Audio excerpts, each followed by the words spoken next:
Assalamualaikum warahmatullahi wabarakatuh. Yang kami hormati Ibu Nofrita Herari, selaku dosen pengampu mata kuliah Data Raya. Kami dari kelompok 6 ingin mempresentasikan hasil penelitian kami. Adapun anggota dari kelompok 6, yang pertama ada saya sendiri, Irda Tilareni Ramadhani, lalu ada Anggi Maria, Kela Jewel Pandejirot, Maria Yusika Delvia, dan Nova Setia Ramadanis. Boleh di-scroll?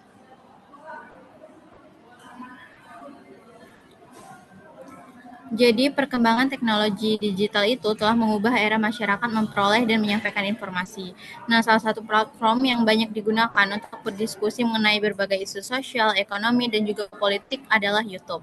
Nah, melalui fitur komentar, pengguna dapat memberikan pendapat, kritik, maupun tanggapan terhadap suatu konten yang dipublikasikan. Nah, kita mengambil video YouTube berjudul Prabowo Sentil Penyebab Rupiah Melemah. Video ini memperoleh banyak perhatian dan memunculkan beragam komentar dari pengguna. Komentar-komentar tersebut mengandung berbagai opini mulai dari dukungan, kritik, hingga ketidakpercayaan terhadap pihak yang dianggap berkaitan dengan isu tersebut. Boleh di-scroll?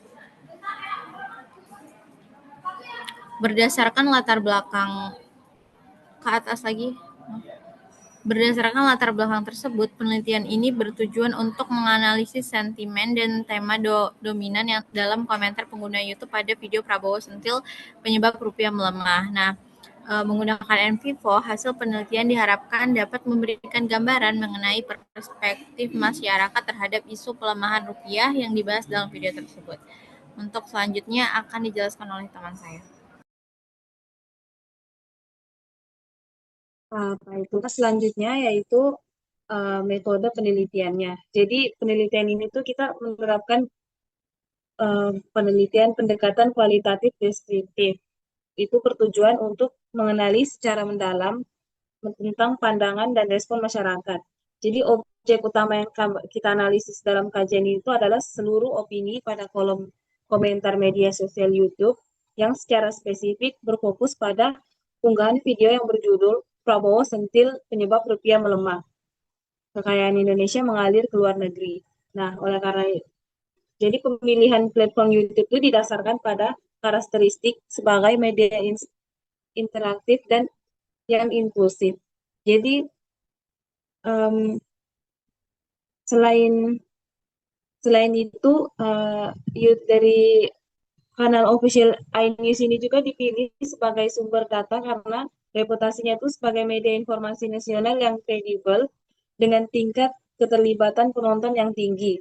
Jadi komentar di dalamnya itu dinilai mampu untuk mempresentasikan dinamika diskusi publik terkait isu makroekonomi yang disampaikan oleh Presiden Prabowo Subianto.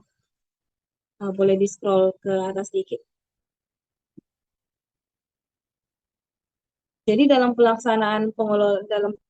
pelaksanaannya ini, pengelolaan dan analisis data ini dibantu dengan menggunakan perangkat NVivo dan FastViewer.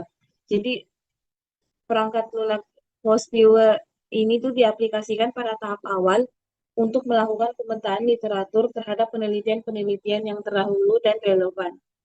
Jadi melalui analisis ini, kata kunci yang bisa kita visualisasikan hubungan antara tema di FastViewer dan penelitian dapat diidentifikasikan perkembangan teori serta menentukan kebaruan dari penelitian ini. Boleh di scroll ke atas lagi.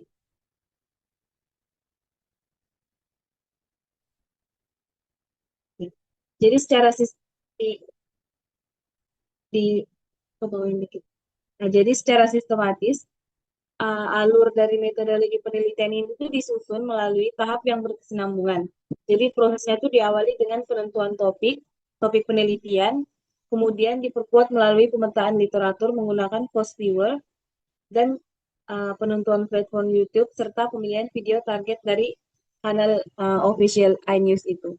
Setelah itu penelitian ini tuh dilakukan dengan pengumpulan komentar dan dilaksanakan pembersihan data guna mengisahkan pesan yang tidak relevan.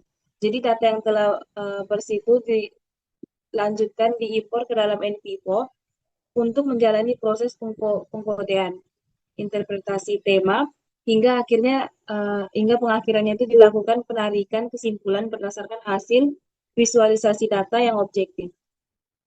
Selanjutnya akan dilanjutkan oleh teman saya. Baik, di sini terdapat hasil dan diskusi dari kelompok kami berdasarkan hasil word frequency query menggunakan NVivo ditemukan beberapa kata yang paling sering muncul dalam komentar yaitu dan sebanyak 7 kali, nya sebanyak 7 kali, Pak sebanyak 7 kali, itu sebanyak 5 kali, orang sebanyak 5 kali, bisa sebanyak 4 kali, kekayaan sebanyak 4 kali, koruptor sebanyak 4 kali, dan Prabowo sebanyak 4 kali. Frekuensi kemunculan kata-kata tersebut menunjukkan bahwa diskusi audiens banyak berfokus pada isu pemerintah, pengelolaan kekayaan negara, dan perilaku pejabat publik. Kemunculan kata kekayaan dan koruptor mengindikasikan adanya perhatian masyarakat terhadap masalah ekonomi dan korupsi. Sementara itu, munculnya nama Prabowo menunjukkan bahwa figur tersebut menjadi salah satu objek utama pembahasan dalam komentar. Temuan ini menunjukkan bahwa audiens tidak hanya merespon isi konten secara umum, tetapi juga mengaitkannya dengan isu sosial dan politik yang lebih luas. Hal tersebut terlihat dari kecenderungan komentar yang menyoroti pengelolaan sumber daya negara, kinerja pemerintah, dan berbagai persoalan yang dianggap memengaruhi kesejahteraan masyarakat. Boleh di-scroll?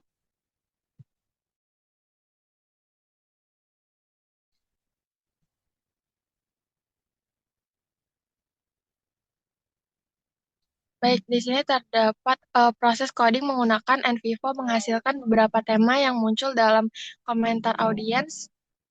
Salah satu tema yang dominan adalah kritik terhadap pemerintah dan pejabat publik. Tema ini ditunjukkan oleh banyaknya komentar yang mempertanyakan kebijakan, kinerja, maupun tindakan pihak yang memiliki komentar tersebut menunjukkan adanya persepsi bahwa pemerintah belum mampu mengelola sumber daya negara secara optimal. Selain itu, muncul pula komentar yang mengaitkan kondisi ekonomi dengan perilaku pejabat dan dugaan praktik korupsi. Dominasi tema kritik menunjukkan bahwa audiensi menggunakan kolom komentar sebagai cara untuk menyampaikan aspirasi, ketidakpuasan, dan evaluasi terhadap kondisi sosial maupun politik. Untuk kesimpulan dari artikel dan hasil analisis kita menggunakan NVivo ini, dapat disimpulkan bahwa komentar audiens pada video Prabowo sentil penyebab rupiah melemah, kekayaan Indonesia mengalir ke luar negeri, iNews terkini didominasi oleh sentimen negatif dan tema kritik terhadap pemerintah. Dan temuan word frequency query menunjukkan bahwa kata-kata yang paling sering muncul adalah kekayaan, koruptor, dan juga Prabowo, yang mengidentifikasikan bahwa peran melalui penggunaan NVivo ini kita, kelompok itu mempelajari cara mengelola dan menganalisis data kualitatif secara sistematis. Yang tadi udah disebutin itu ada fitur word frequency query yang dimana itu tuh membantu mengidentifikasi kata-kata yang paling dominan dalam komentar. Terus juga tadi ada proses coding yang dimana ini tuh memudahkan pengelompokan data ke dalam tema-tema tertentu. Selain itu ada juga visualisasi seperti word cloud dan hierarchy chart yang dimana membantu memahami pola serta hubungan antar tema yang lebih jelas. Nah, penggunaan NVivo ini tuh juga memberikan pemahaman bahwa analisis data kualitatif itu menjadi lebih efisien dan terstruktur, meskipun proses interpretasinya hasilnya itu tetap memerlukan ketelitian dan pertimbangan penelitian. Nah, dengan demikian, NVivo ini menjadi alat yang mendukung proses analisis data tanpa menggantikan peran peneliti dalam menarik makna dari temuan penelitian. Mungkin sekian dari presentasi kelompok kami. Mohon maaf jika ada kesalahan. Terima kasih.